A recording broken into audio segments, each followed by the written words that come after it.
Hi friends, ಎಲ್ಲರಿಗೂ ಸ್ವಾಗತ ಸುಸ್ವಾಗತ. ನಾನು ಇವತ್ತು ನಿಮ್ಮೆಲ್ಲರಿಗೂ ವಿಲೇಜ್ ಸ್ಟೈಲ್ ಮೊಟ್ಟೆ ಉಂಡೆ ಸಾರು ಮಾಡೋದು ಕೊಡ್ತಾ ಇದ್ದೀನಿ. ಇದ್ರ ರುಚಿ ಒಂದು ಸೂಪರ್ ಆಗಿರುತ್ತೆ. ಇದು ಅನ್ನ ರೊಟ್ಟಿ ಯಾವ್ದ್ರ ಜೊತೆ ಬೇಕಾದ್ರೂ ನೀವು ತಿನ್ಬೋದು, ಅಷ್ಟೇ ರುಚಿಕರವಾಗಿರುತ್ತೆ.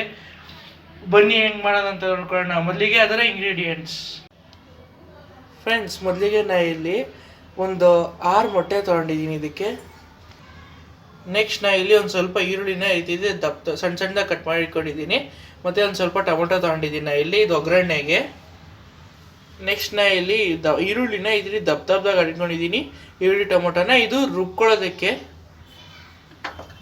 ಫ್ರೆಂಡ್ಸ್, ನಾನಿಲ್ಲಿ ಒಂದು ಓಳ್ ಕಾಯಿನ ಈ ಥರ ತುರಿದಿಟ್ಕೊಂಡಿದ್ದೀನಿ. ಇದನ್ನು ನೀವು 2 ಭಾಗ ಮಾಡ್ಕೋಬೇಕು. ಒಂದು ರುಬ್ಬೋದಕ್ಕೆ, ಇನ್ನೊಂದು ಉಂಡೆ ಮಾಡ್ಕೊಳ್ಳೋದಕ್ಕೆ. ನೆಕ್ಸ್ಟ್ ನಾನು ಇಲ್ಲಿ ಒಂದು ಸ್ವಲ್ಪ ಎಣ್ಣೆ ತೊಗೊಂಡಿದ್ದೀನಿ. ನೆಕ್ಸ್ಟ್ ನಾನು ಇಲ್ಲಿ ಒಂದು ಸ್ವಲ್ಪ ಕಾಳುಮೆಣಸು ಪುಡಿ ತೊಗೊಂಡಿದ್ದೀನಿ. ನೆಕ್ಸ್ಟ್ ನಾನು ಇಲ್ಲಿ ಸಾಂಬಾರು ಪುಡಿ ತೊಗೊಂಡಿದ್ದೀನಿ. ನಿಮ್ಮ ಮನೇಲಿ ಯಾವ ಸಾಂಬಾರು ಪುಡಿ ಇದ್ರೂ ಓಕೆ, ಯಾವ ಸಾಂಬಾರು ಪುಡಿನ ಬೇಕಾದ್ರೆ ನೀವು ಯೂಸ್ ಮಾಡ್ಬೋದು. ನೆಕ್ಸ್ಟ್ ನಾನೀಗ ಇದಕ್ಕೆ ಕಡಲೆ ಪುಡಿ ತೊಗೊಂಡಿದ್ದೀನಿ ಒಂದು ಸ್ವಲ್ಪ. ನೆಕ್ಸ್ಟ್ ನಾನೀಗ ಈ ತೆಂಗಿನಕಾಯಿನ 2 ಭಾಗ ಮಾಡ್ಕೊಂಡಿದ್ದೀನಿ. ಉಂಡೆಗೆ ಒಂದು ಸ್ವಲ್ಪ ಜಾಸ್ತಿ ತಗೋಬೇಕು, ಮತ್ತು ಇಲ್ಲಿ ರುಬ್ಬೋದಕ್ಕೆ ಒಂದು ಸ್ವಲ್ಪ ಕಡಿಮೆ ತಗೋಬೇಕು. ಫಸ್ಟ್ ಈಗ ಉಂಡೆ ಮಾಡ್ಕೊಳ್ಳೋಣ ಬನ್ನಿ. ಮೊದಲಿಗೆ ನಾನು ಇಲ್ಲಿ ಇಷ್ಟು ಕಾಯಿನ ಈ ರೀತಿ ಒಂದು ಮಿಕ್ಸಿ ಜಾರ್ಗೆ ಹಾಕ್ಕೊಂಡು ನೀರು ಹಾಕ್ಕೊಂಡಂಗೆ ಡ್ರೈ ಆಗಿ ಪುಡಿ ಮಾಡ್ಕೋಬೇಕಿದೆ. ನೀವು ಕಲರ್ ರುಬ್ಕೊಳ್ಳೋಂಗಿದ್ರೆ ಇದು ತುಂಬ ಈಸಿ ಆಗುತ್ತೆ. ನಾನು ಮಿಕ್ಸಿ ಮಾಡ್ಕೊತಾ ಇದ್ದೀನಿ. ಈಗ ಇದು ಸಣ್ಣಗೆ ಪುಡಿಯಾಗಿ ರೆಡಿಯಾಗಿದೆ. ಇದನ್ನೊಂದು ಪ್ಲೇಟಿಗೆ ವರ್ಗಾಯಿಸ್ಕೊಳ್ಳೋಣ. ಈಗ ಇದು ಸಣ್ಣಾಗಿ ರೆಡಿಯಾಗಿದೆ. ಇದಕ್ಕೆ ರುಚಿಗೆ ತಕ್ಕಷ್ಟು ಉಪ್ಪು ಹಾಕೋತಾ ಇದ್ದೀನಿ. ನಾವು ಇಲ್ಲಿ ಸ್ವಲ್ಪ ಉಪ್ಪು ಹಾಕ್ಕೊಂಡಿದ್ದೀವಿ. ನೆಕ್ಸ್ಟ್ ನಾನೀಗ ಇದಕ್ಕೆ ಮೆಣಸಿನ ಪುಡಿನ ಹಾಕ್ಕೊತಾ ಇದ್ದೀನಿ. ನಾನು ಇಲ್ಲಿ ಮೆಣಸನ್ನ ಕುಟಾಣಿ ಸಹಾಯದಿಂದ ಕೂಟಿಟ್ಕೊಂಡಿದ್ದೀನಿ. ನೆಕ್ಸ್ಟ್ ನಾನೀಗ ಇದಕ್ಕೆ ಸಾಂಬಾರು ಪುಡಿನ ಹಾಕ್ಕೊತಾ ಇದ್ದೀನಿ. ನಿಮ್ಮ ಮನೇಲಿ ಯಾವುದೇ ಸಾಂಬಾರು ಪುಡಿ ಇದ್ರೂ ಬೇಕಾದ್ರೆ ನೀವು ಇದಕ್ಕೆ ಹಾಕೋಬೋದು. ಹಾಕ್ಕೊಂಡು ಈ ರೀತಿ ಕ್ಲೀನಾಗಿ ಮಿಕ್ಸ್ ಮಾಡ್ಕೊತಾ ಇದ್ದೀನಿ. ನೆಕ್ಸ್ಟ್ ಇದನ್ನು ಕ್ಲೀನಾಗಿ ಕಲಿಸಿದ ನಂತರ ಇದಕ್ಕೆ ಮೊಟ್ಟೆ ಹೊಡೆದು ಹಾಕ್ಕೊತಾ ಇದ್ದೀನಿ. ನಾನು ಸೆಂಟ್ರಲ್ಲಿ ಗ್ಯಾಪ್ ಮಾಡ್ಕೊಂಡು ಈ ರೀತಿ ಮೊಟ್ಟೆ ಹೊಡೆದು ಹಾಕ್ಕೊತಾ ಇದ್ದೀನಿ.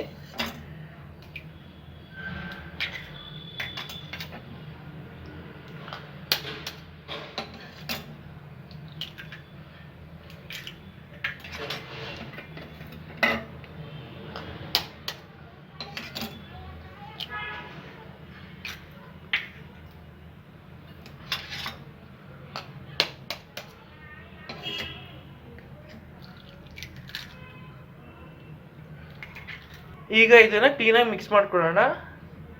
ನಾನು ಇಲ್ಲಿ 4 ಮೊಟ್ಟೆ ಹೊಡೆದು ಹಾಕ್ಕೊಂಡಿದ್ದೀನಿ. ನೀವು ಎಷ್ಟು ಬೇಕಷ್ಟು ಹಾಕೋಬೋದು.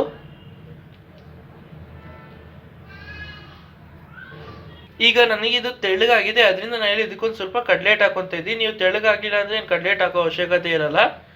ಕಡಲೆ ಹಿಟ್ಟನ್ನ ನಾನೇ ಹುರ್ಗಡ್ಲೆನ ಪುಡಿ ಮಾಡಿ ಇಟ್ಕೊಂಡಿದ್ದೀನಿ. ಅಂಗಡಿ ಕಡಲೆ ಹಿಟ್ಟಲ್ಲ ಇದು. ಹಾಕ್ಕೊಂಡಿದ್ದೀನಿ. ಕ್ಲೀನಾಗಿ ಮಿಕ್ಸ್ ಮಾಡ್ಕೋಬೇಕು.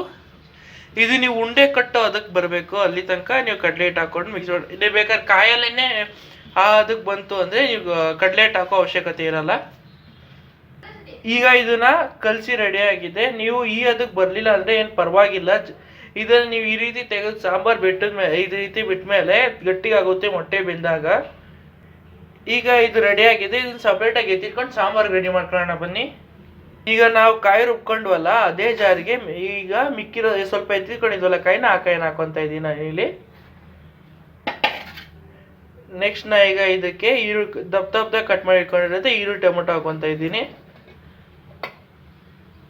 ನೆಕ್ಸ್ಟ್ ನಾನೀಗ ಇದಕ್ಕೆ ಸಾಂಬಾರು ಪೌಡರ್ ಹಾಕ್ಕೊತಾ ಇದ್ದೀನಿ ಸ್ವಲ್ಪ. ಈಗ ಇದಕ್ಕೆ ಎಷ್ಟು ನೀರು ಬೇಕೋ ಅಷ್ಟು ನೀರು ಹಾಕ್ಕೊಂಡು ಪೇಸ್ಟ್ ಮಾಡ್ಕೊಳ್ಳೋಣ. ಈಗ ಇದು ರುಬ್ಬಿ ರೆಡಿ ಆಗಿದೆ. ಈಗ ಇದಕ್ಕೆ ಒಗ್ಗರಣೆ ಮಾಡ್ಕೊಳ್ಳೋಣ ಬನ್ನಿ. ನೆಕ್ಸ್ಟ್ ನಾನೀಗ ಒಂದು ಬಾಣಲಿಗೆ ಎಣ್ಣೆ ಹಾಕ್ಕೊತಾ ಇದ್ದೀನಿ.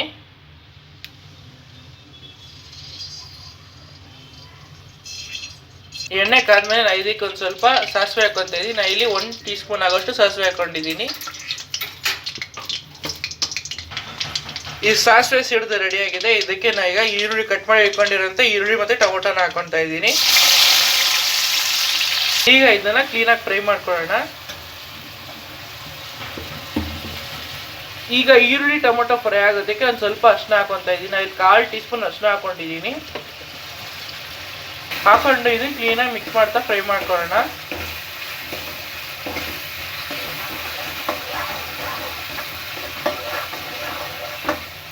ನೀವು ಇದನ್ನು ಚೆನ್ನಾಗಿ ಫ್ರೈ ಮಾಡ್ಕೋಬೇಕು.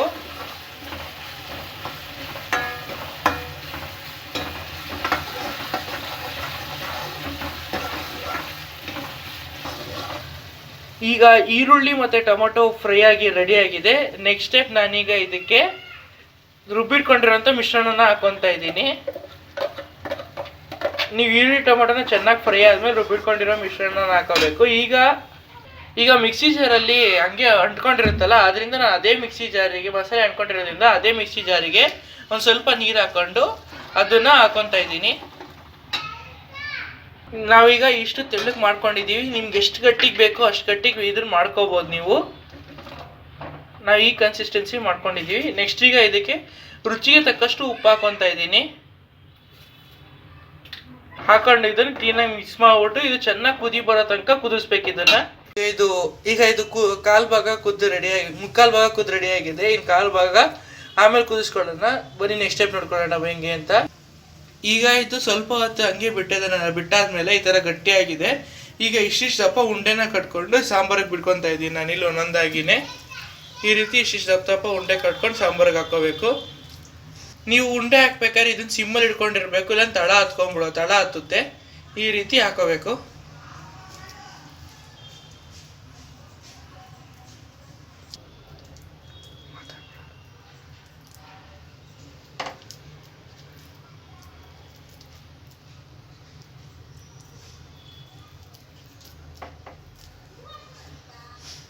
ಈ ರೀತಿ ನೀವು ಇದನ್ನ ಕದ್ರದಂಗೆ ಈ ರೀತಿ ಒಂದೊಂದೇ ಉಂಡೆಗಳನ್ನ ಗ್ಯಾಪಲ್ಲಿ ಬಿಡ್ಕೊಂಡು ಹೋಗ್ಬೇಕು, ಇಲ್ಲ ಕದ್ರೋಗ್ಬಿಡುತ್ತೆ, ಆಗ ಮೊಟ್ಟೆ ಉಂಡೆ ಸಾರಾಗಲ್ಲ.